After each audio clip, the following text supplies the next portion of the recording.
نے جو خطاب کیا اس کا 1 by 1 آپ کے سامنے حال احوال رکھیں گے، لیکن جو امپورٹنٹ چیز اس میں یہ ہے کہ تحریک تحفظ پاکستان یہ چاہتی ہے کہ عمران خان کی قید اور عمران خان کی رہائی کے لیے یہ ایک مسلسل تحریک کا باقاعدہ طور پہ آغاز کریں۔ جناب آپ کی بڑی مہربانی کہ آپ کو 3 سال کے بعد یاد آ گیا کہ عمران خان کی رہائی کی تحریک ہم نے چلانی ہے۔ اب ہوا کیا ہے؟ ترجمان کہتے ہیں جی کہ 5 اگست کو ہمارے قائد عمران خان کی قید کو 3 سال مکمل ہو رہے ہیں۔ پشاور میں جو جلسہ منعقد ہو رہا ہے وہ ایک دن کا ایونٹ نہیں ہوگا۔ ہم نے تحریک تحفظ پاکستان کے آخری اجلاس میں تحریک انصاف کو یہ واضح کہا تھا کہ یہ ایک دن کی سرگرمی نہیں ہوگی، باقاعدہ ایک تحریک کا آغاز ہوگا۔ اس تحریک کو ہم آگے لے کر جائیں گے اور اس تحریک کا مقصد عمران خان کی رہائی اس لیے ہے کہ عمران خان پاکستان کی عوام کی اکثریت کے لیڈر ہیں۔ اس ملک میں مزاحمت کی سب سے بڑی علامت عمران خان صاحب ہیں۔ اس تحریک کا بنیادی مقصد عمران خان کی رہائی ہے، چونکہ وہ پاکستان کی اکثریت کے سب سے بڑے رہنما ہیں۔ اس وقت پاکستان میں مزاحمت کی سب سے بڑی علامت عمران خان ہے۔ انہی کے وجود سے آج پاکستان میں نظریاتی اور فکری سیاست زندہ ہے۔ اب دیکھیں پاکستان میں تحریک تحفظ پاکستان کر کیا رہی ہے۔ دیکھیں سب سے بڑی جو تنقید ہوئی تھی وہ اچکزئی صاحب کے حوالے سے ہوئی ہے۔ میں آج علی محمد خان صاحب کو سن رہا تھا، انہوں نے کہا جی کہ ہم نے اچکزئی صاحب سے بات کی ہے اور ہم اچکزئی صاحب کی طرف دیکھ رہے ہیں، اور میرا مشورہ ان کو یہ تھا کہ آپ مذاکرات کریں، چونکہ یہ مینڈیٹ پاکستان میں سیاستدانوں کا مذاکرات کا جو معاملہ ہے اسٹیبلشمنٹ کے ساتھ اور باقی دھڑوں کے ساتھ، وہ اچکزئی صاحب کی یہ ذمہ داری ہے۔ ایک چیز بڑی جی واضح ہو گئی کہ پاکستان کے اندر جو بار بار یہ کہا جاتا ہے نا کہ تحریک کون چلائے گا، تو تحریک چلانے کی ذمہ داری کبھی بھی اچکزئی کی نہیں تھی۔ یعنی لانگ مارچ کی کال تحریک انصاف نے دینی ہے، یہ اچکزئی کا اس سے کوئی لینا دینا نہیں ہے۔ ہاں مذاکرات کی بات، اب تو خیر وہ جو رانگ نمبرز ہیں وہ بھی یہ کہہ رہے ہیں کہ پاکستان کے اندر یہ ذمہ داری عمران خان نے اچکزئی کو دی تھی، لہٰذا وہ فیصلہ کریں گے۔ آج ہوا یہ جی کہ اچکزئی صاحب تو اس پریس کانفرنس میں موجود نہیں تھے اور اس حوالے سے سوال بھی کیے جا رہے ہیں، لیکن ہمیں باقی جو جماعت ہے انہوں نے ایک بڑا واضح پیغام دے دیا، اور پیغام یہ ہے کہ ہم ایک دن کے جلسے کے لیے نہیں جا رہے، بلکہ 5 اگست کو باقاعدہ طور پہ اعلان ہوگا کہ تحریک ہم نے کب چلانی ہے، کیسے چلانی ہے، اور اس کا نقطہ آغاز کیا ہوگا اور نقطہ عروج کیا ہوگا۔ اب دوستو وکیل خالد یوسف صاحب کی جو گفتگو ہے وہ بھی میں آپ کے ساتھ شیئر کر دوں، اور وہ یہ کہتے ہیں کہ ملکی اور بین الاقوامی سطح پر عدلیہ کا اعتماد ختم ہو چکا، جسے محض نئی تجارتی عدالت بنا کر بحال نہیں کیا جا سکتا، بلکہ اس کا واحد حل متنازع آئینی ترامیم کی منسوخی سے ملاقات کے اندر انصاف نہیں دے سکتا، جو اس کو طبی سہولیات فراہم نہیں کر سکتا، جو اس کو ہوا بھی فراہم نہیں کر سکتا، جو اس کو عام سی کتابیں فراہم کرنے میں ناکام ہوا، تو اس کے اوپر عالمی دنیا کا اعتماد قائم نہیں ہوگا۔ ہم تو خیر چیمپئن بنے ہوئے جی، اس وقت ہمیں ہماری عدلیہ کو ایوارڈ دیا جا رہا ہے، یہ الگ بات ہے کہ پاکستان کے اندر یہ ایوارڈ بانٹے جا رہے ہیں، لیکن عالمی دنیا کے اندر پاکستان کا جو عدلیہ کا نظام ہے وہ کہاں سٹینڈ کرتا ہے، وہ کہیں سٹینڈ نہیں کرتا، اور یہ اب ایک راہ فرار ہے۔ پاکستان کے اندر سو موٹو یا پھر عدالتی ایک محاذ دوستو ایسا تھا جہاں سے عدالتیں حرکت میں آتی تھی اور ایگزیکٹو سے سوال کیا جاتا، لیکن اب ایگزیکٹو خود ان ججوں کو اپنے ہاتھ سے لگاتا ہے، تو ہاتھ سے لگانے والے کیا ان کے خلاف ایک محاذ کریٹ ہوگا؟ کبھی بھی نہیں ہوگا۔ دوستو خالد یوسف یہ بھی کہتے ہیں کہ جو وفاقی آئینی عدالت میں آپ نے جج لگائے ان سے توقع کی جا سکتی ہے کہ وہ انصاف دیں گے، جو اپنے سابق وزیر اعظم کی ملاقات نہیں کروا سکتے، اس کا علاج نہیں کروا سکتے، جو اخبار فراہم نہیں کر سکتے، اور وہ کس طرح سے عمران خان کو انصاف دیں گے۔ عمران خان کی ایک بہن علیمہ خان پر جھوٹے کیس میں عدالتی فیصلہ آنے سے پہلے میڈیا پر خبر چلائی جاتی ہے کہ علیمہ خان کو سزا ہو جائے گی۔ دوسری بہن نورین نیازی نے گھر بیٹھے ایک بات کی جو کسی میڈیا پر چلی نہیں اور اس کے خلاف کیس بنا دیا گیا۔ اب تیسری بہن کے خلاف کیس بنانے کی تیاری کر رہے ہیں۔ دیکھیں ایک بات آپ نے یاد رکھنی ہے کہ جہاں تک علیمہ خان کے کیس کا تعلق ہے تو پاکستان میں اسی طرح ہوتا ہے، آپ کو سائیکل چوری کے کیس میں، بھینس چوری کے کیس میں آپ کو پھنسا دیا جائے گا، مسجد سے پنکھا چوری کرنے کے کیس میں آپ کو جو ہے وہ سزا دلوا دی جائے گی، یا پھر آپ کے پاس ہتھیار ایک اور بھی ہے کہ نظر بند کر دو۔ تو پاکستان میں اسی طرح ہوتا ہے، یہ کوئی نئی بات نہیں ہے۔ اور ایک بات، پاکستان کے میڈیا پہ کبھی بھی علیمہ خان کے کیسز کا ٹرائل جو ہے نا وہ نہیں آپ نے دیکھا ہوگا۔ کبھی آپ نے سنا ہے کہ آج جج نے کیا کہا، پروسیکیوشن کیا کہہ رہی تھی، علیمہ خان کے وکلا نے کیا کہا؟ وہ 3-4 دیوانے صحافی ہیں جو خبر باہر نکال کر لے آتے ہیں اور رپورٹ کرتے ہیں، اس کے علاوہ پاکستان میں کوئی خبر رپورٹ نہیں ہوتی، یا وکیل آپ کو آ کر بتا دے گا۔ دیکھیں یہ جو انسداد دہشت گردی عدالتیں ہیں نا، یہ پہلے دن سے ایسے ہی ہے کہ یہاں پر رپورٹنگ نہیں ہوتی اور اندر کسی کو جانے کی اجازت نہیں ہوتی، تو یہ پاکستان کے اندر پرانی روش ہے۔ اور اگر عدالتیں اوپن ہوتی بھی تو یہ کیسز آپ کلوز کر سکتے ہیں، آپ میڈیا کی آزادی کے اوپر پابندی لگا سکتے ہیں کہ میڈیا اندر جا کر اسے کور نہیں کرے گا۔ اور دوستوں اب سلمان اکرم راجہ صاحب کے حوالے سے بات کریں گے۔ انہوں نے آج پاکستان کی عوام سے الٹا سوال کیا، اور سوال یہ ہے کہ پاکستان میں ابھی تک تمام تر معاشی اور قانونی ناانصافیاں اور انصاف حقوق کی بدترین پامالی کے باوجود انقلاب کیوں نہیں آیا؟ کیوں بنگلہ دیش یا بھارت کی طرح لاکھوں لوگ سڑکوں اور میدانوں میں احتجاج کرتے نظر آتے ہیں؟ ان ملکوں اور آزاد کشمیر میں انقلابی صورتحال نوجوانوں اور عام لوگوں نے برپا کی، پاکستان میں پسے ہوئے کروڑوں کی راہ میں کون کھڑا ہے؟ یہ ان کا سوال تھا۔ تمام تر فسطائیت کے باوجود آج بھارت میں دلی اور کئی شہروں میں ہزاروں طالب علم اور دیگر شہری سڑکوں پر حکومت کے خلاف احتجاج اور مظاہرے کر رہے ہیں۔ ان پر تشدد ہوا جس کی تمام معاشرے نے پرزور مخالفت کی۔ ہزاروں کو جھوٹے مقدموں میں گرفتار یا ڈالوں میں اغوا نہیں کیا گیا۔ احتجاج اور سڑکوں کو اپنے وجود سے بھر دینا ہر انسان کا بنیادی حق ہے، اور آج پاکستان دنیا کے ان چند ممالک میں سے ایک ہے جہاں پرامن احتجاج کو بربریت سے کچلا جاتا ہے، انسانی خون سے ہولی کھیلی جاتی ہے، پر آخر کب تک؟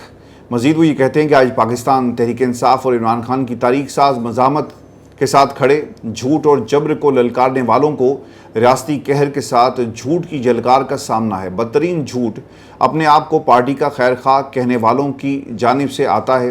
کسی میٹنگ کی جھوٹی رویداد کا بیان ہو یا مقدموں کی ناسمجھی یا حکمت عملی کے بارے میں دور بیٹھے بیان بازی، تمام فسطائیت کے اعلی کار ثابت ہوتے ہیں۔ سچ جاننا آسان ہے، پر سچ جاننے کی خواہش بہت ضروری ہے۔ انہوں نے سب کو لپیٹ دیا، انہوں نے کہا جی سارے جھوٹے ہو، اور جو باہر بیٹھا بات کر رہا ہے، جو پاکستان میں ہمارے اوپر الزام لگاتا ہے یا پھر کسی بھی کمپین کا حصہ ہے، تو بھائی جان آپ پاکستان کی اسٹیبلشمنٹ کے جو ہیں والا کار ہیں، آپ باتیں بہت اچھی کرتے ہیں۔ میں نے آپ کو پہلے بھی کہا تھا کہ بڑے زبردست قسم کے وکیل ہیں، لیکن ان کی سوئی آ کر اڑ گئی ہے کہ 3 لاکھ بندہ ہوگا تو احتجاج ہم کریں گے، 3 لاکھ بندہ ہوگا تو پاکستان میں انقلاب آئے گا۔ دیکھیں لیڈر میں اور پھر جن لوگوں کو چوکی دارے کے لیے پارٹی کے اندر بٹھایا ہوتا ہے نا، پھر فرق ہوتا ہے۔ And Salman Akram Raja with due respect sir, آپ ایک چوکی دار سے زیادہ کچھ نہیں ہیں کہ ہاں یہاں پہ بیٹھو اور پارٹی کی حفاظت کرو اور وقت پڑنے پر کوئی بیان دے دینا۔ اس سے زیادہ کیا آپ کی حیثیت ہے؟ اگر آپ یہ کہیں کہ فلاں دیکھیں کشمیر میں کیا ہوا، بھارت میں کیا ہوا، فلاں جگہ کیا ہوا، یہ سوال آپ کے کرنے کا نہیں بنتا۔ آپ تو بتائیں کہ لوگوں کو کیسے نکالنا ہے۔ آپ کے سامنے پنجاب پورے کا پورا نا خالی پڑا ہوا ہے، کوئی تحریک نہیں، کوئی لوگ نکلتے نہیں ہیں، کہیں کسی لیول پر کچھ نہیں ہو رہا۔ کوئی فارمولہ دیں کہ عوام کو کیسے نکالنا ہے، موبلائز کیسے کرنا ہے۔ کم از کم آپ ٹویٹر کے اوپر ہی انقلاب برپا کر دیں۔ لیکن سلمان اکرم راجہ صاحب جو ہیں وہ ان کی سوئی جو ہے وہیں پہ اڑی ہوئی ہے کہ میرے پاس 3 لاکھ بندے ہوں گے تو میں پھر جو ہے وہ احتجاج کی بات جو کروں گا۔ دوستوں میں آپ کو نا اب نون لیگ کے حوالے سے کچھ چیزیں بھی آپ کے ساتھ شیئر کر دوں، اور کشمیر کے اندر جو کچھ بھی ہوا، یعنی کمپین ہو رہی ہے، فنڈز کی تقسیم کی بات ہو رہی ہے، نئے ترقیاتی منصوبوں کا اعلان کیا جا رہا ہے، اور یہ سب کچھ یعنی پاکستان کے اندر during the campaign, election campaign آپ یہ نہیں کر سکتے۔ اب اس کا جواب جو ہے وہ شرجیل میمن صاحب نے دیا۔ دیکھیں سیکنڈ ٹیئر لیڈرشپ جو ہے وہ اس کا جواب دے رہی ہے، اور جو فرسٹ ٹیئر لیڈرشپ ہے وہ خاموش ہے، ایک دوسرے کا منہ دیکھ رہے ہیں۔ لیکن بلاول خاموش نہیں ہوا ہے، بلاول نے بھرپور طریقے سے جواب دیا نواز شریف کو، اور ایسا جواب دیا کہ پوری نون لیگ جو ہے وہ اس وقت تڑپ رہی ہے اور باری باری کوشش کریں گے جواب دینے کا۔ اور آئین میں ترمیم کی بات ہوئی، اور یہاں تک کہہ دیا کہ جاتی عمرہ کا ایک جو شخص ہے، ایک رہائشی جو ہے وہ وزیر اعظم بننے کا خواب دیکھ رہا ہے۔ اب نون لیگ کی حقیقت کیا ہے؟ شرجیل میمن صاحب یہ کہتے ہیں ایک پریس کانفرنس میں کہ نون لیگ کو کشمیر میں دھاندلی کرنے کی اجازت نہیں دی جا سکتی۔ نون لیگ کی لیڈرشپ ہر مشکل وقت پہ معاہدے کر کے ملک سے باہر گئی۔ پنجاب کے عہدیدار استعفیٰ دے کر الیکشن لڑیں، ان کو سیاسی حیثیت معلوم ہو جائے گی۔ مسلم لیگ نون جنرل ضیاء الحق کی پیداوار ہے۔ جعلی مینڈیٹ والی سرکار کو عوامی مینڈیٹ رکھنے والی جماعتوں کو جمہوریت کا درس دینے کا کوئی حق نہیں۔ نواز اور ضیاء کا تعلق نواز شریف کا قومی سطح پر سیاسی عروج جنرل ضیاء الحق کے دور حکومت میں ہوا۔ پنجاب کے اس وقت کے گورنر جنرل غلام جیلانی خان نے نواز شریف کو جنرل ضیاء الحق سے متعارف کروایا، جس کے بعد 1981 میں انہیں پنجاب کا وزیر خزانہ مقرر کیا گیا، اور بعد ازاں وہ 1985 میں پنجاب کے وزیر اعلیٰ بنے، اور اسی دور میں ان کی سیاسی حیثیت مضبوط ہوئی۔ متعدد تاریخی ذرائع کے مطابق جنرل ضیاء الحق نے انہیں پنجاب میں اپنی سیاسی حکمت عملی کا اہم حصہ بنایا اور ان کی سیاسی ترقی میں سرپرستی کا کردار ادا کیا۔ حسن مرتضیٰ صاحب وہ بھی میدان میں آئے، اور جو باتیں انہوں نے کی وہ بھی میں آپ کے ساتھ شیئر کرتا ہوں۔ لیکن دوستو جو ایک چیز بہت ہی امپورٹنٹ ہے، یار یہ سب باتیں آپ سچی کر رہے ہیں، ہم آپ کے ساتھ کھڑے ہیں، ان باتوں کا جہاں تک تعلق ہے، ہم بھی یہی ردات اپنے سننے والوں کو روز سناتے ہیں، یہی کہانی روزانہ ریپیٹ کی جاتی ہے. لیکن ایک چیز پاکستان کی عوام کو بیوقوف بنانا شرجیل میمن صاحب جو ہے وہ بند کر دے، چونکہ حکومت آپ کی ہے، آپ اتحادی ہیں، آپ کی سپورٹ سے مرکز کے اندر نواز شریف شہباز شریف کی حکومت ہے. اگر آپ کی سپورٹ ختم ہو جائے تو مرکز میں ان کی حکومت بھی ختم ہو جائے گی. لیکن آپ سپورٹ بھی کر رہے ہیں.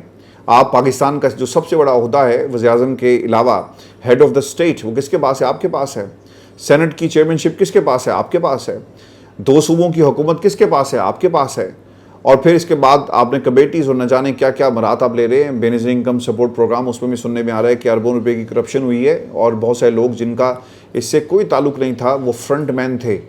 کبھی کوئی اس کا جواب دے گا؟ کوئی جماعت جو لوگوں کے نام پر خیرات، زکوٰۃ اور امداد کا جو پیسہ کھا جائے، اس جماعت کا کیا حال ہوگا، اور پاکستان کی عوام جو ہے وہ کس طرح سے ان کو قبول کرے. لیکن میمن صاحب یہ کہتے ہیں کہ جناب آپ جنرل جیلانی کی گود سے نکلے. کوئی یہ بھی بتا دے کہ جنرل ایوب صاحب جو تھے اور دوسری طرف جو بھٹو صاحب ہیں، ان کا آپس میں کیا تعلق تھا، یہ بھی قوم کو ضرور بتائیں. حسن مرزا صاحب یہ کہتے ہیں کہ مونسون شروع ہونے سے پہلے ہی پنجاب حکومت کی کارکردگی عوام کے سامنے آ چکی. چند گھنٹوں کی بارش نے لاہور میں حکومتی تیاریوں کے تمام دعوے بے نقاب کر دیے. ابھی تو مونسون کا آغاز ہے، حکومت کی نااہلی پہلے ہی سامنے آ گئی. مسلم نون کا اس کے اوپر جواب ہے. اور صوبائی وزیر ذیشان رفیق صاحب بھی کہتے ہیں کہ شرجیل میمن صاحب شاید کبھی پنجاب آئے نہیں، ورنہ سندھ کو بھی پنجاب کی طرح بنانے کی کوشش کرتے. وزیر اعلیٰ پنجاب کی قیادت میں تمام ادارے بارش کے پانی کے فوری نکاسی کے لیے متحرک ہیں. ہاں جی، پیچھے پیچھے پھر رہے ہیں پانی کے، پانی آگے آگے ہے اور ادارے جو ہے پیچھے پیچھے ہیں. اور دوستو آپ یقین کریں ایسی ایسی ویڈیوز آ رہی ہیں جو دوست لاہور سے بھیج رہے ہیں اور جو سوشل میڈیا پہ شیئر کر رہے ہیں، یعنی آبادیوں سے پانی نہیں نکلا. پانی کہاں سے نکلا؟ شاہراہوں سے انہوں نے پانی نکال کر پکچر یہ پیش ہے. دیکھیں جی لاہور سب صاف ہے. آپ جائیں نا آبادیوں میں، آپ جائیں اندرون لاہور میں اور آس پاس کے جو علاقے ہیں کچی آبادیوں میں جائیں اور آپ دیکھیں کہ حالات کیا ہیں. سڑکیں آپ کو کھدی ہوئی ملیں گی اور نظام جو نکاسی آپ کا ہے مکمل طور پہ درہم بھرم ہوا ہوا ہے. لیکن پنجاب کے اندر حکمران خاندان جو ہے وہ حکمرانی ہمارے اوپر کر رہا ہے، اور وہ یہ اپنا بورن رائٹ سمجھتے ہیں کہ وہ ہمارے اوپر حکمرانی کرنے کے لیے بنے ہیں. دوستو ایک بات آپ نے یاد رکھیں کہ پاکستان پیپلز پارٹی اور نون لیگ نے آپس میں نورا کشتی کر رہی ہے. ان کا جمہوریت سے کوئی دور دور تک تعلق نہیں ہے.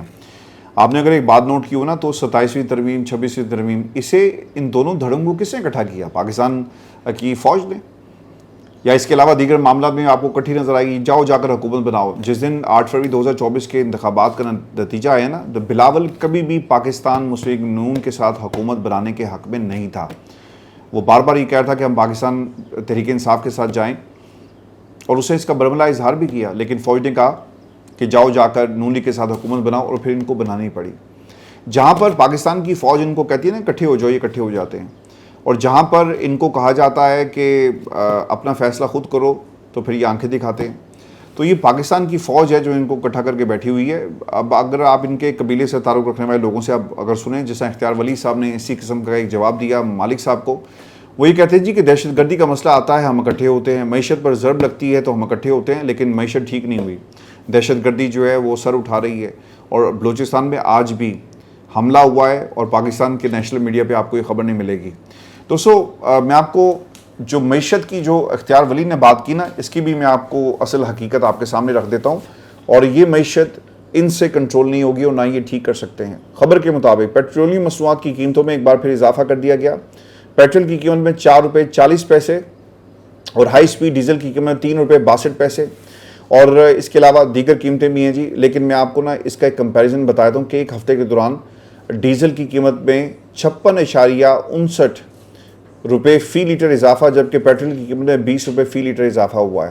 18 جولائی کو جی انہوں نے 31 روپے 5 پیسے سے مہنگا کیا، پھر 20 جولائی کو 5 روپے 71 پیسے، 21 جولائی کو 7 روپے، 22 جولائی کو 7 روپے، 23 جولائی کو 3 روپے، اور پھر ایک ہفتے میں 20 روپے، اور 17 جولائی کو 5 روپے، 20 جولائی کو 35 پیسے، 21 جولائی کو 4 روپے، اور 23 جولائی یعنی کل 4 روپے اس پہ اضافہ ہوا. تو ٹوٹلی یہ بنتے ہیں پیسے آپ کے تقریباً آلموسٹ کوئی 56 روپے بن جاتے ہیں. تو یہ ان کی اسٹریٹجی ہے، یعنی 6 دنوں کے اندر 7 دنوں کے اندر انہوں نے آلموسٹ 60 روپے کا اضافہ کیا. اور یہ کہہ رہے ہیں جی کہ ہم ایک دم سے اضافہ کرتے تو پاکستان کی عوام جو ہے وہ ہمارا گریبان پکڑتی، لیکن ایسا کرتے ہیں کہ آہستہ آہستہ اضافہ کریں. تو انہوں نے آہستہ آہستہ اس کے اندر اضافہ کیا۔ اور دوستوں آپ کو خبر یہ بھی دیں کہ پاکستان میں سسٹم کو ریسیٹ کرنے کی بات ہوتی ہے اور بار بار ہوتی ہے، کانفرنسز بلا کر ایک مخصوص قسم کی ڈسکشن جو ہے اس کو انیشیٹ کیا جاتا ہے۔ اب خبر یہ آ رہی ہے سیکیورٹی ذرائع سے، خبر یہ ہے جی کہ ملک کے موجودہ سیکیورٹی حالات اور درپیش چیلنجز پر غور کے لیے ہونے والے ایک اہم سیکیورٹی بیٹھک میں اس بات پر زور دیا گیا کہ پاکستان کو پرامن، مستحکم اور خوشحال بنانے کے لیے فرسودہ انتظامی نظام کا مکمل ریسیٹ وقت کی اہم ضرورت ہے۔ ذرائع کے مطابق اجلاس میں شرکاء کا یہ کہنا تھا کہ کئی دہائیوں سے رائج انتظامی ڈھانچہ موجودہ تقاضوں سے ہم آہنگ نہیں رہا، جس کے باعث گورننس، عوامی خدمات کی فراہمی اور سیکیورٹی امور میں مختلف مشکلات کا سامنا ہے۔ بیٹھک کے شرکاء نے اس بات پر اتفاق کیا کہ موجودہ انتظامی نظام کو مؤثر انداز میں ریسیٹ کرنے کا قابل عمل حل نئے صوبوں کا قیام ہے تاکہ انتظامی امور کو زیادہ مؤثر اور شفاف اور عوام کے قریب جو ہے اسے بنایا جا سکے۔ اجلاس میں اس بات پر بھی زور دیا گیا کہ ملک کے موجودہ مسائل اور مستقبل کے سیکیورٹی چیلنج سے نمٹنے کے لیے انتظامی اصلاحات ناگزیر ہیں، جبکہ نئے صوبوں کے قیام سے ریاستی اداروں کی استعداد کار میں بہتری اور وسائل کی منصفانہ تقسیم اور عوامی مسائل کے حل میں مدد مل سکتی ہے۔ تو یہ اس قسم کی جو ڈسکشنز ہیں وہ بار بار ہوتی ہیں۔ اگر یہ سسٹم ریسیٹ آپ نے کر دیا تو ایک بات آپ یاد رکھیے گا کہ اس سسٹم کی بقا، اگر آپ یہ کہتے ہیں نا کہ عمران خان کو جیل میں رکھیں گے تو سسٹم کی بقا ہے، ان دونوں سیاسی جماعتوں کی بقا ہے، ایک بات آپ نے یہ بھی یاد رکھنی ہے کہ یہ تمام لوگ اکٹھے جب تک رہیں گے تب تک ان کی بقا ہے۔ اگر ان میں سے ایک بھی دھڑا الگ ہو گیا، نون لیگ الگ ہو جائے تو اسٹیبلشمنٹ پیپلز پارٹی کے ساتھ نہیں چل سکتی، پیپلز پارٹی الگ ہو جائے تو نون لیگ اور اسٹیبلشمنٹ اکٹھے نہیں چل سکتے، ان کو دوسرا آپشن چاہیے ہوگا، اور پھر اگر اسٹیبلشمنٹ انکار کر دے تو پھر یہ نظام گر جائے گا۔ یعنی اسٹیبلشمنٹ کی بقا، باقی لوگوں کی بقا، نظام کی بقا اس میں ہے کہ آپ اس سسٹم کے ساتھ چلیں۔ چونکہ اکثر لوگوں کا یہ خیال ہے کہ جناب جس طرح کہ قمر دل شاہ صاحب نے ایک آرٹیکل لکھا، اس پہ انہوں نے کہا کہ آپ صدر صاحب کو گھر بھیجیں اور یہ عہدہ جو ہے فیلڈ مارشل سید عاصم منیر صاحب کو دے دیا جائے اور پھر وہ سسٹم کے اوپر ریلائی کریں وغیرہ وغیرہ، اور انہوں نے یہاں تک کہا کہ بیوروکریسی سے چیزیں لے کر کسی اور کے حوالے کر دی جائیں۔ تو سسٹم میں خواہشات موجود ہوتی ہیں، اور کسی حد تک میں آپ کو ایک بات یہ بھی بتا دوں کہ آپ کو نا اس قسم کی جو ڈیبیٹ ہے اس کا آغاز کر کے نا عادی بنایا جاتا ہے کہ جناب یہ تو کوئی روٹین کی بات ہے۔ اس سے پہلے لوگوں نے تذکرہ شروع کر دیا، آج ایک دم سے اگر صوبوں کی تقسیم ہو جائے تو یقیناً ایک بہت بڑا مسئلہ ہوگا، لیکن آہستہ آہستہ لوگوں کے اندر یہ بحث جو ہے اسے انیشیٹ کروا کر اس کا دائرہ کار بڑھایا جاتا ہے۔ یعنی اگر ہمیں اس قسم کا کوئی کام کرنا پڑے تو لوگ پہلے سے تیار ہوں۔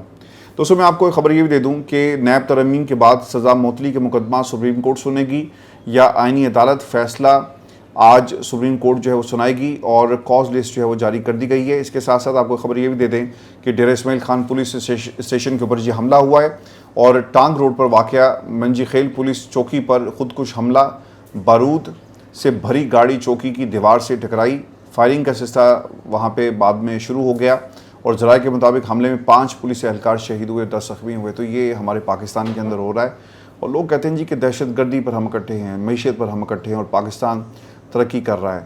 ہاں ترقی کر رہا ہے جی، دہشت گردی کے اندر حالات آپ کے کنٹرول میں نہیں ہے اور سوال کرنے کی اجازت نہیں ہے، پاکستان کا نیشنل میڈیا ان تمام چیزوں کو دکھاتا نہیں ہے، لیکن پاکستان ترقی کر رہا ہے۔ اپنا خیال رکھیے گا۔ یہ ہماری آج کی ویڈیو تھی، اجازت دیجیے، اللہ کے بعد۔